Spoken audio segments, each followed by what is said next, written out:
দক্ষিণ কোরিয়ার অভিশংসিত president Yoon সুক ইউলকে গ্রেফতার করেছে দেশটির তদন্তকারীরা।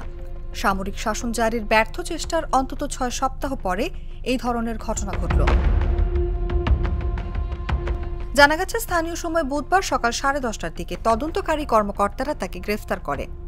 রাজধানী সেউলের মধ্যাঞ্চলে স্থানীয় সময় গতকাল মঙ্গলবার সন্ধ্যা 7:30টার দিকে বেশ কয়েকজন কর্মকর্তা মই বেয়ে ইউনের বাড়ির প্রাঙ্গণে ঢুকে পড়েন।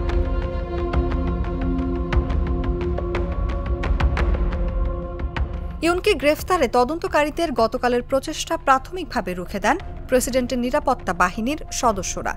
গাড়ি দিয়ে বাড়ির প্রবেশপথে প্রতিবন্ধকতা তৈরি করা হয়।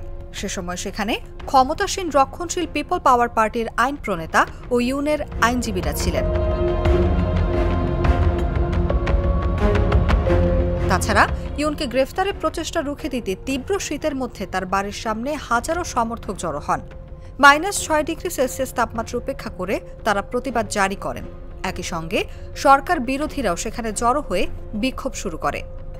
তবে সব জল্পনা উড়িয়ে দিয়ে তদন্তকারীরা ইউন সুক ইউলকে গ্রেফতারে সক্ষম হন। এখন তাকে বিভিন্ন বিষয়ে জিজ্ঞাসাবাদ করা হবে।